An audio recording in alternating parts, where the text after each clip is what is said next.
Welcome to this episode of Valve House. Now we've changed our name from VTEC and Turbos because currently neither of us have VTEC or Turbos. That's not to say that we won't. We might have VTEC or a Turbo or maybe both. In this episode we're going to be investigating the problems with the sunroof. At the moment it's not opening, it's making it's not making any humming sounds, so we're not sure if the motor's blown or the wiring's stuffed or it's jammed. So we're going to be pulling the headliner off to have a look, see if there's anything wrong with it. The wiring stuff, we're not sure, so we're going to be pulling all the headliner off and having a look underneath. We're also going to be inspecting for rust because there's water leaks as well. These Integras are notorious for it.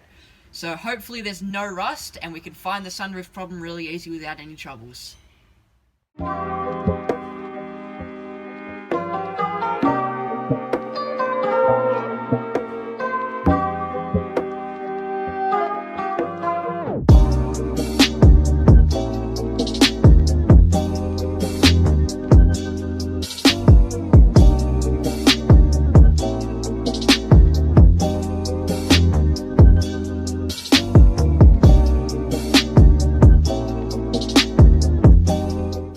Alright, so we're going to pull the headliner off now. Everything's undone. We'll put a drop sheet down because there's going to be a whole lot of crap falling everywhere. Hopefully it's not flakes of rust because that's going to ruin my day. Hopefully it's $100 notes. That would be a better thing. Yeah. Alright, so we're just going to rip it out and see how it goes. Let's get caught here. Wait there.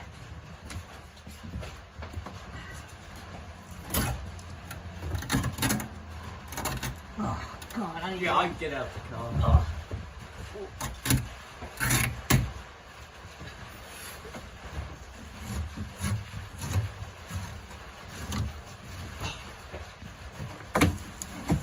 Oh, wait, there's screws. There's a screw here, come on. No, it's... Yeah, there's a screw, just wait, there's a screw. There's a screwdriver. Oh yeah, it's very Oh wait, no, it's just glue. Never mind, I can just rip it down, but well, I want to glue it, keep the glue on. I'll keep the glue on. I'll keep the glue on. There's a screwdriver. No, oh, just, yeah.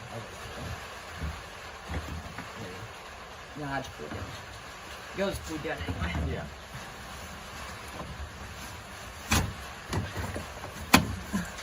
Oh, yuck. Oh, yeah, that's a lot of rust. No, that's not rust. Look at the roof. Oh, happy days. Oh, that's juicy. Happy days. Look at the roof. Oh yeah, it actually is not rust. Pristine. No rust. Happy days. So, as you can see, headliner is off. There's zero rust. No rust at all. That's really good. That's all metal there. No rust. So hopefully now that this is off, we can inspect the sunroof and see what's actually going on. Look at all this. What's all that orange stuff then? That's not It's rust. all just. No, I think that's in the middle here. I think that's just from the headliner itself, like foam. It looks like just foam and dust and dirt. Because I'm pretty sure the sunroof, the water comes from here. Well, it's all dirt. But it's off. That's good. Let's have a look.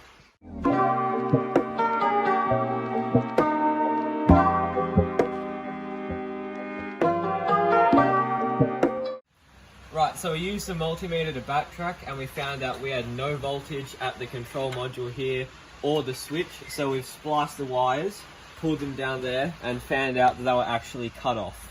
So we checked all the voltage, all at the fuse boxes and everything. We're getting 12 volts at the fuse box, so we just worked under there and we've realised that these two wires here they've been cut, so they're not actually connected to anything. They've been taped up, so some dodgy job by someone in the past. Not sure why would you want to do that, but now we know the problem, which is great. Now we've just got to figure out where they go and hopefully it fixes the sunroof.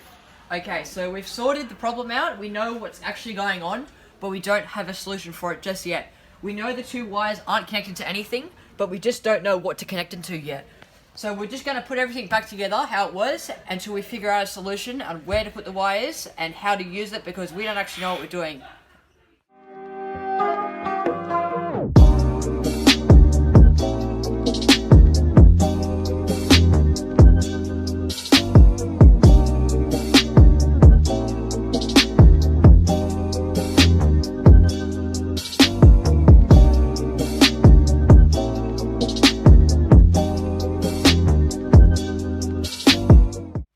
All the pieces are back in, sun visors are back in, mirrors back in, sunroof switch back in, sunroof liner, the light, all the plastics back on, the handles back on, and these clips are back in.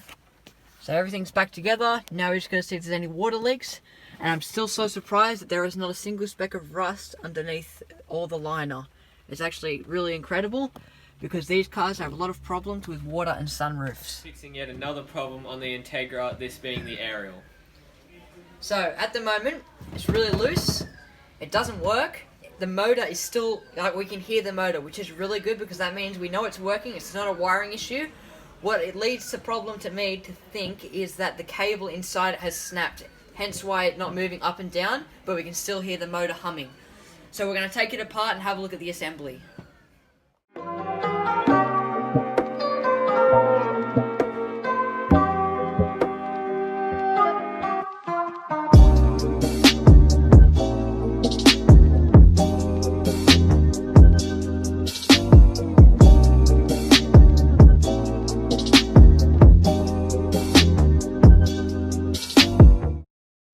Alright, so this is the antenna assembly. As you can see in here, there's meant to be a little cable that goes all the way around. There's actually nothing in there, which tells us a couple things, that the cable's broken and it's missing. So if I take this out here... So it's broken into a bunch of little pieces, which now means it can't extend or retract as much as it needs to. So once we took it out, there was a bunch of water in the back of the car, and we've now found out that for whatever reason, the drain plug wasn't actually put on, so it's just spitting water into the back of the car. So this leaves me with a couple of options. I can restore this antenna and get a new cable for it because the motor's still working 100% perfectly, still hums, which means it's working properly.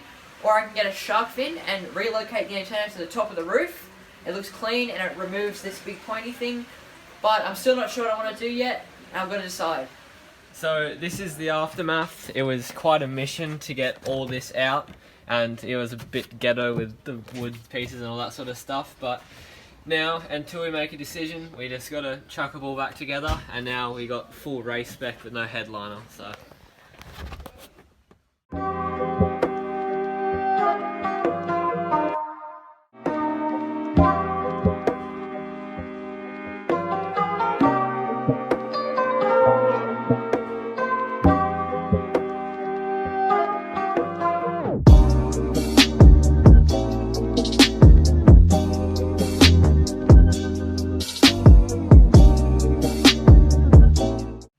So that was the end of a very painful day.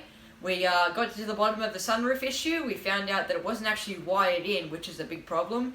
So we figured out the problem. We just don't know how to fix the problem yet. So we're gonna need to get hold of a wiring diagram so we can figure out where it plugs into.